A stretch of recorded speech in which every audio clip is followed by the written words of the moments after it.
അമ്മയിൽ നിന്നും രാജിവെച്ചവരെ തിരിച്ചെത്തിക്കുമെന്ന് രമേശ് പിഷാരടി MLA. അമ്മയിലെ സംഭവങ്ങൾ ഉണ്ടാകാൻ പാടില്ലാത്തതാണ്.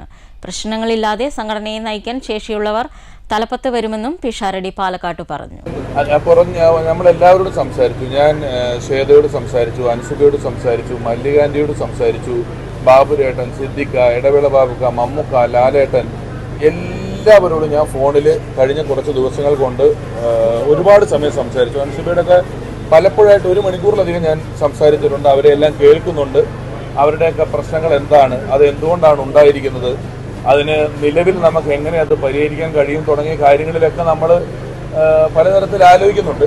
പക്ഷെ എല്ലാ കാര്യങ്ങളുടെയും 2 വശങ്ങളും കേൾക്കുകയും അതിന് നിലവിൽ അവർ പെട്ടെന്ന് വളരെ വൈകാരികമായി, ചില ആളുകളെങ്കിലും വൈകാരികമായി പ്രതികരിക്കുകയും പൊതുമാധ്യമങ്ങളിൽ ഇതിനെക്കുറിച്ച് പറയുകയും ഒക്കെ ചെയ്യുന്നത് കൊണ്ടാണ് വളരെ വലിയ പ്രശ്നങ്ങൾ തോന്നുന്നത്. ഗൗരവമുള്ള പ്രശ്നങ്ങളുണ്ട്, ചിലതൊന്നും അത്ര ഗൗരവമുള്ളതല്ല. ഇതിലെല്ലാം നമ്മൾ വളരെ ഉത്തരവാദിത്വത്തോടു കൂടി പറ്റുന്നിടത്തോളം പരിഹാരങ്ങൾ കാണണമെന്നും